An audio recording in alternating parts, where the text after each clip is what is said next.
सुशीला जी। राधे राधे। राधे राधे महाराज जी। महाराज जी, आजकल के समय में बच्चे चाहे अपनी पसंद से शादी करें या माता पिता की पसंद में, दोनों ही परिस्थिति में परिणाम अच्छे नहीं आते। ऐसे में हम कैसे पता लगे कि शादी अच्छे आएंगे कैसे? अच्छे आएंगे कैसे? आजकल बच्चों और बच्चियों के चरित्र पवित्र नहीं है, तो अच्छे कैसे आएंगे? हमारी माताओं बहनों के पहले रहन सहन देखो। बूढ़ी, हम अपने गांव की बता रहे हैं, बूढ़ी थी पर इतने से नीचे इतना। और आज बच्चे बच्चियां कैसी पोशाकें पहन रहे हैं, कैसे आचरण कर रहे हैं। एक लड़के से ब्रेकअप, दूसरे से व्यवहार, फिर दूसरे से ब्रेकअप, फिर तीसरे से व्यवहार, और व्यवहार व्यभिचार में परिवर्तित हो रहा है। कैसे शुद्ध होगा? मान लो हमें 4 होटल के भोजन खाने की जबान में आदत पड़ गई है, तो घर की रसोई का भोजन अच्छा नहीं लगेगा।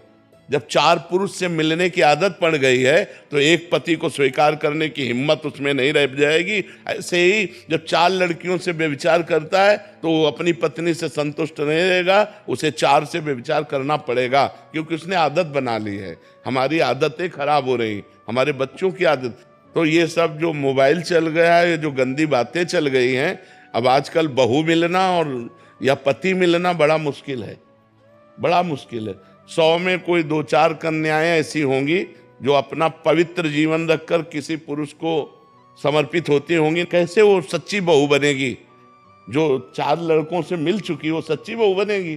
जो 4 लड़कियों से मिल चुका वो सच्चा पति बन पाएगा? तो अब ये हमारा भारत देश धर्म प्रधान देश है। अब जो हमारे देश में गलतियां घुस गई हैं, विदेशी ये माहौल घुस गया है। ये लिव इन रिलेशन क्या है? गंदगी का खजाना, गंदगी का खजाना। अरे हमारे यहाँ पवित्रता के लिए जान दे दी। जब मुगलों का आक्रमण हुआ तो पवित्रता के लिए जान दे दी, लेकिन छूने नहीं दिया शरीर को। और आज वही बच्चे, ये सब क्या है? अपने पति के लिए प्राण देने की भावना हमारे देश में रही है कि हमारी जान चाहे चली जाए, मेरे पति का बाल बांका न हो। और यहाँ पतियों के साथ ऐसा व्यवहार हो रहा है। अपनी पत्नी को प्राण माना गया है, अर्धांगिनी माना गया है। कहाँ हमारे देश की ये भाषाएं गई?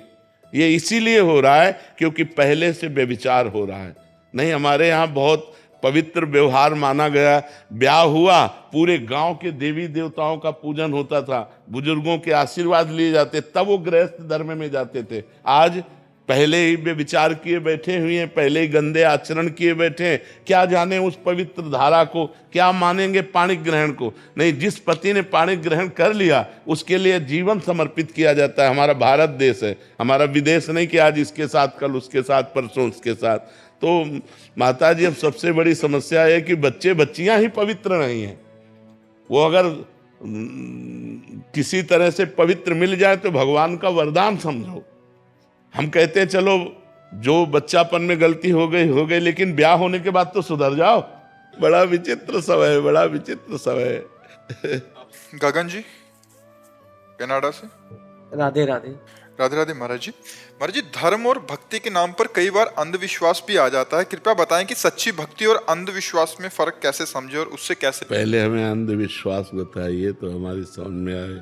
ये अंधविश्वास उनको कह रहे हैं, जैसे बहुत सारे जने ऐसे होते हैं कि यहाँ ये करा दो, यहाँ वो करा दो, और फिर उसमें उलझ जाते हैं लोग कि आपने अगर इसकी बलि नहीं दी या ऐसा नहीं किया, ये टोटका नहीं किया, तो वो अंधविश्वास जिससे बहुत मान्यताओं का प्रचलन है हमारे जी। ऐसी नहीं, तस्मात् शास्त्रम प्रमाणम ते कार्याकार्य व्यवस्थित हो।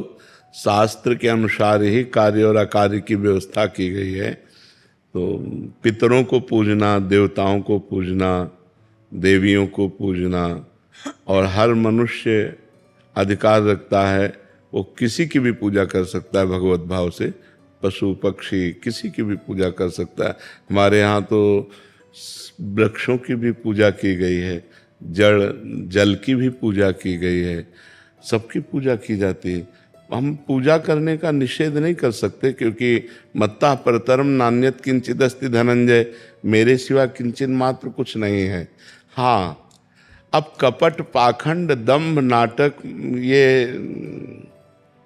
ये ठीक नहीं है, और बलि आदि ठीक नहीं। किसी जीव की हिंसा करना ये हमारा सनातन धर्म अलाउ नहीं करता है। इसमें किसी भी जीव को मार करके किसी देवता की प्रसन्नता पाना, ऐसा हमारे धर्म में नहीं। हमारे यहाँ सबको सुख पहुँचाना है। चाहे पशु पक्षी कोई भी हो, सब में भगवत भाव करना है। सिय राम में सब जग जानी, करो प्रणाम जोरी जुग पानी, जड़ चेतन जग जीव जत, सकल राम में जानी। मुझे तो कुछ अंधविश्वास नजर ही नहीं आता, चाहे हमारी दृष्टि बदल गई है इसलिए ऐसा हो, कुछ बुरा नहीं नजर आता। लगता है कि सब भगवान से प्रेरित चल रहे हैं। यंत्र में कितनी सामर्थ्य है, जैसा यंत्री चाहेगा वैसा घुमाएगा। तो सतोगुण, रजोगुण, तमोगुण, 3 गुणों की प्रेरणा से पूरी सृष्टि में आकार मचा हुआ है, पूरी सृष्टि नाच रही। उमादार जोशित की नाई, समय नचावत राम गोसाई। तो ये मान करके हम तो प्रसन्न रहते हैं। अमुक आदमी ऐसा कर रहा है, प्रभु द्वारा प्रेरित है, त्रिगुण माया के द्वारा प्रेरित है, वो ऐसा कर रहा है। हमको क्या करना है, हमको ये बात पॉइंट की नजर आती है। समाज क्या कर रही है ये पॉइंट की बात नहीं, हमको क्या करना चाहिए। हम भगवान के विशुद्ध भक्त बने, हम भगवान के शरणागत भक्त बने, हम निरंतर भगवान का नाम जप करें, हम किसी के साथ धोखा ना करें। अगर आप अपना सुधार करें, आप अपना सुधार करें, आप अपना सुधार करें, तो समाज सुधर गई ना। समाज कौन है, हम ही लोग तो हैं। तो हम लोग अपने अंधविश्वास को तोड़ें। भगवान है, भगवान का नाम सच्चिदानंद में है, भगवान की लीला, भगवान का रूप सत्य है, हम उनकी आराधना करें। अच्छा, उनकी आराधना कहीं भी हम कर सकते हैं, कहीं भी एक ईंट में आप कर सकते हो। एक ईंट रख दी और उसको भगवान मान के पूजा करो, भगवान मिल जाएंगे आपको। खंबे से नरसिंह भगवान प्रकट हो गए, कुत्ते से विट्ठल भगवान प्रकट हो गए। जब नामदेव जी ने कुत्ते में भगवत भावना की तो कुत्ते से विट्ठल भगवान प्रकट हो गए। एक नाथ जी गधे में भावना की तो वहीं रामेश्वर भगवान प्रकट हो गए। हम जब ये जानते हैं सनातन धर्मावलंबी कि कोई कण ऐसा नहीं जहाँ मेरे भगवान ना हो, तो जो जहाँ पूजा कर रहा है वो अच्छा है। उसकी हमारी दृष्टि में सब भगवान की पूजा हो रही है। अब वो क्या भावना कर रहा है मेरे से मतलब नहीं, मेरी भावना शुद्ध है, हमें अपनी भावना को देखना है। समाज की भावना क्या है वो हम तुम बदलना चाहें तो नहीं बदल सकते, हम अपनी अपनी भावनाएं बदलना चाहें तो बदल सकते हैं। हमारी ऐसी सोच है। क्यों? हम आपकी भावना बदलना चाहें तो नहीं बदल सकते, आप अपनी भावना बदलना चाहें तो बदल सकते हैं। हमारी बात सुनकर, हमारे संतों की बात सुनकर, हमारे शास्त्र की बात सुनकर के। तो हमें लगता है हमें अपना सुधार करना चाहिए, हमको दंभ पाखंड नाटक से मुक्त होना चाहिए, हमको सच्ची भक्ति स्वीकार करनी चाहिए।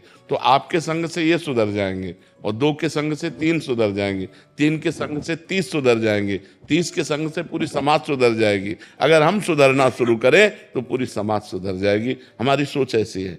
क्यों? क्योंकि हम ऐसे एक दूसरे के ऊपर दोषारोपण देखना शुरू करें तो हमारा अंतःकरण मलिन हो जाएगा। वहां क्या होता है वो तो बात अलग है, हमारा अंतःकरण मलिन हो जाएगा। परदोष दर्शन, परदोष श्रवण और परदोष चर्चा, ये जितना अंतःकरण को मलिन करती उतना कोई और कर्म नहीं करता।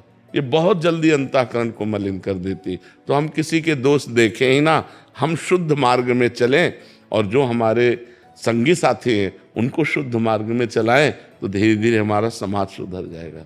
देखो, जिसको धन की प्रधानता होती है वहां दंभ पाखंड घुस ही जाता है, और जहां भगवान की प्रधानता होती है वहां किसी का प्रवेश नहीं होता, वहां इन दोषों का प्रवेश नहीं होता। क्योंकि भगवान घन है, सच्चिदानंद घन, तो घन में प्रवेश की गुंजाइश नहीं होती। तो हम भगवान की शुद्ध भक्ति करें। आप भगवान का नाम जप कीजिए, आप श्रीमद् भागवत का सप्ताह पारायण करवाइए, आप गौ सेवा कीजिए, आप लोगों को परोपकार कीजिए, आपका मंगल अपने आप हो जाएगा। आप पाप कर्म करेंगे तो आपको दुख भोगना पड़ेगा, पुण्य कर्म करेंगे तो सुख भोगना पड़ेगा। शास्त्र तो खुली बातें बताता है। हम कह रहे हैं नाम जप करो, नाम कीर्तन करो, भगवान की कथा सुनो, भगवान की कथा करवाओ, तो आपके अंदर जब भगवत उत्साह करोगे तो पाप नष्ट हो जाएंगे, आपका सुख बढ़ेगा। निज कृत कर्म भोग सुन भ्राता, अपने कर्मों का तुम्हें भोग भोगना पड़ेगा। तो अच्छे कर्म करो, नाम जप करो, समाज में एक दूसरे का हित करो, पाप कर्म से बचो, अपने आप सुखी हो जाओगे, अपने आप सुखी हो जाओगे। जी। भारती देवी जी राजस्थान से। महाराज जी आपके चरणों में प्रणाम। महाराज जी 15-16 साल पहले जीवन में भक्ति महारानी की ऐसी कृपा हुई कि निरंतर नाम श्वासों श्वासों पे चलने लगा। राग द्वेष तो मानो सर्वथा अभाव हो गया। चलती थी तो ऐसा लगता था मानो धरती से 4 कदम ऊपर चल रही हूँ। पता नहीं क्या हुआ महाराज जी, भागवती का अपराध बना या साधन का रस ही चले गया महाराज जी, कपूर की तरह उड़ गया महाराज नहीं, जी। इसके एक ही कारण है, दूसरा कारण किसी महत् पुरुष का अपराध बन जाना। नहीं, साधना में विक्षेप आता है, जैसे हमारा गलत संग हो गया, खान पान बिगड़ गया, तो 2-4 दिन विक्षेप आएगा, रुकेगा नहीं। अगर रुक गया तो कोई महत अपराध बन गया, नहीं तो भजन में बहुत बड़ी पावर होती है। जैसे हमसे कोई गंदा काम बन गया तो 2 दिन 3 दिन हमारा हृदय जलेगा और भजन में विक्षेप पड़ेगा और फिर चल पड़ेगा। जैसे हमारा भोजन गलत हो गया, 1 दिन आज पाया और कल तक हमारे विक्षेप पड़ता रहेगा, फिर ठीक हो जाएगा। लेकिन हमने किसी संत की निंदा कर दी, वैष्णव अपराध बन गया, वो फिर आपको हावी कर देगा, वो आपके भजन को रोक देगा। तो आप देख लो किसी संत वैष्णव का कोई अपराध बन गया हो, अंदर से मानसिक अगर आपने सोचा हो, किसी की निंदा की हो किसी संतों के प्रति, क्योंकि फिर ऐसे नहीं होता। सोचने से ही ऐसा हो। हाँ, संतों के प्रति ऐसा ये बोलती हूँ कि भगवान मेरे मन वचन कर्म से कोई अपराध हुआ था, आप क्षमा कीजिए प्रभु। हाँ बिल्कुल, और आपके चरणों में मेरी प्रीति हो जाएगी। हाँ बिल्कुल।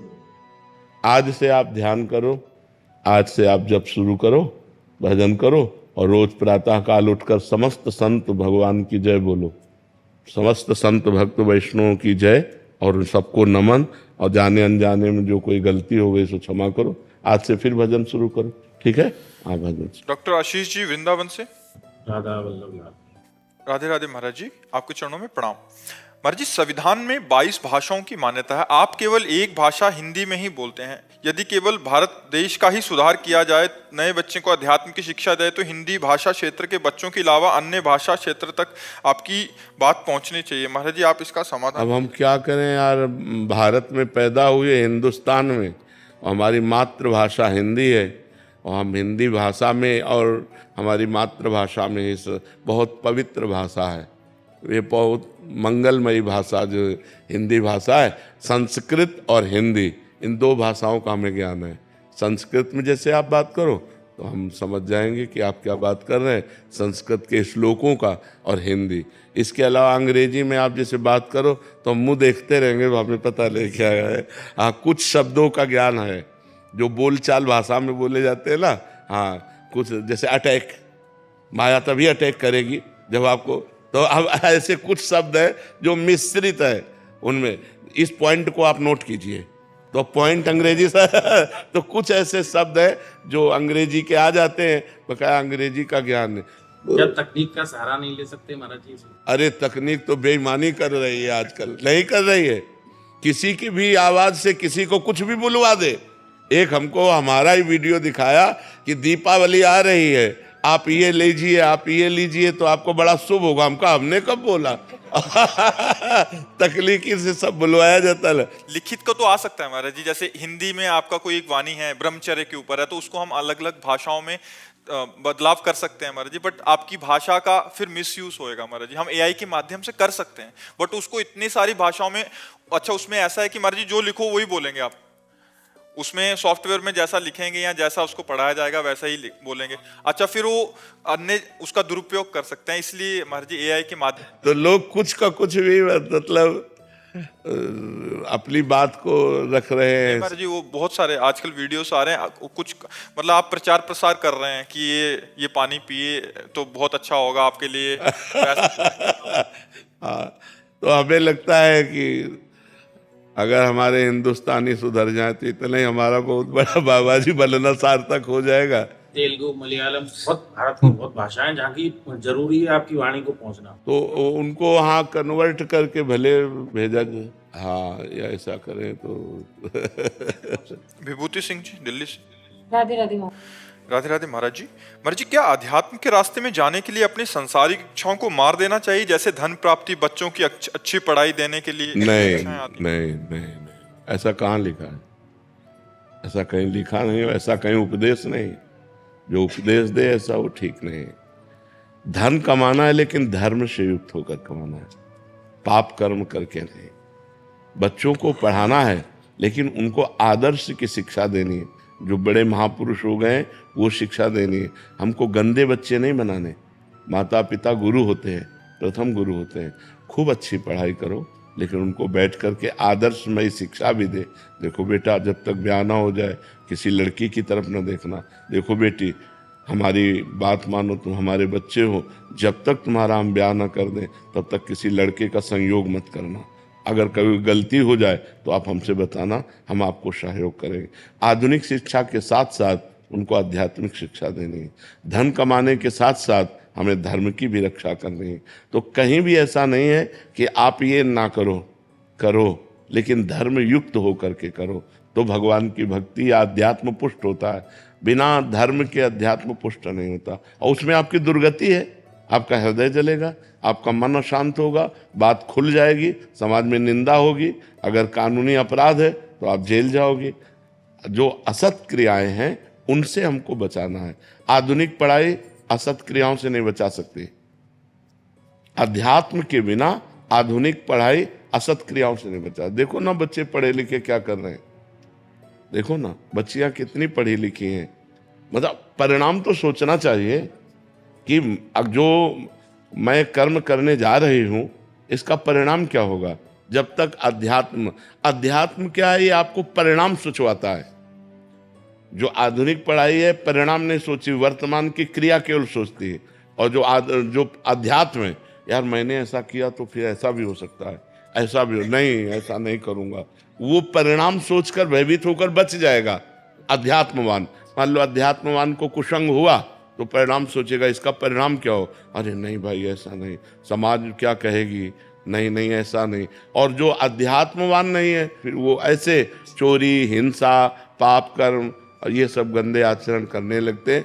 तो हमें लगता है आधुनिक पढ़ाई के साथ साथ बच्चों को अध्यात्म शिक्षा भी देनी चाहिए और धन कमाने के साथ साथ धर्म की रक्षा करनी चाहिए। धर्मयुक्त धन एकत्रित करना चाहिए। कोई भी अधिकारी आएगा तो आपको भयभीत नहीं होना पड़ेगा, क्योंकि आपके पास हिसाब है, और आएगा ही नहीं कोई। धर्म से चलने वाले के पास कोई नहीं आता है, आप पक्की समझ लेना, क्योंकि उसको इतना होता ही नहीं है। वो अपने परिवार का पोषण करके किसी तरह जी रहा है, लेकिन वो शांति से जी सकता है। और ये जितने अधर्म के हैं, जब इनकी पोल खुलती है तो इनकी दुर्दशा हो जाती है। पैसा जाता है, स्वयं जेल जाते हैं, समाज में बेइज्जती होती है। इसलिए घूस न ले, अधर्म का धन न ले, बेईमानी न करे, ईमानदारी से धन कमावे और नाम जप करे भगवान का, और अध्यात्म में अपने परिवार को चलावे। बहुत से ऐसे गृहस्थ हैं, धन्य है इनकी गृहस्थी। सुबह से पूजा पाठ पूरे घर में शुरू, बच्चे भी पूजा में बैठते हैं और स्कूल जाते हैं, खाना पीना सब पवित्र, उनका माता पिता उनको शिक्षित किए हुए हैं अध्यात्म से। अब आज का वातावरण तो धीरे धीरे गिरता चला जा रहा है। तो आज जो अध्यात्म विहीन बुद्धि है वो कैसे गलत निर्णय दे रही है। मतलब बच्चे तो माता पिता की गोद में सुरक्षित हैं। एक बार पिता अविश्वासी हो जाए तो माता ऐसी होती, कुपुत्रो जायते क्वचिदपि कुमाता न भवति। माँ अपनी जान दे देगी लेकिन अपने बच्चा और बच्ची का अहित नहीं होने देगी। ये प्रसिद्धि है, शास्त्र में लिखा है कि कुपुत्रो जायते क्वचिदपि कुमाता न भवति। पुत्र तो कुपुत्र हो सकते हैं लेकिन माता कभी कुमाता नहीं हो सकती। और अध्यात्म विहीन माताएं आज क्या कर रही हैं, ये जो आज हमारे समाज में मानसिकताएं फैल रही हैं, ये अध्यात्म विहीन मानसिकता है। अगर हम अध्यात्म विहीन रहेंगे तो ऐसी हमें बुद्धि आदेश करेगी, जो गलत कार्य हो जाएंगे हमें जेल मिलेगी या नरक मिलेगा और अशांति रहेगी, दुर्गति हो जाएगी। तो हमारा अध्यात्म ये नहीं सिखाता कि आप धन न कमाओ, ये नहीं सिखाता कि आप पढ़ो लिखो नहीं। अगर हम पढ़े लिखे ना होते तो हम आपको क्या सुनाते। मान लो हमको ककाहरा मात्रा का ज्ञान हुआ तभी तो हम वेद शास्त्र पुराण पढ़े, अगर नहीं तो हम कैसे आपको सुना पाते। आधुनिक पढ़ाई ही तो अध्यात्म में हमारी प्रगति करवाई। अगर आधुनिक पढ़ाई ना होती, काका गागा ना पढ़े होते, तो हम अध्यात्म में क्या पढ़ पाते। तो आधुनिक के साथ साथ अध्यात्म, अध्यात्म के साथ साथ आधुनिक, तो इस जरूरी है। ऐसा हमारा शास्त्र आदेश नहीं करता कि आप धन न कमाओ या आप बच्चों को पढ़ाओ नहीं, ऐसा नहीं।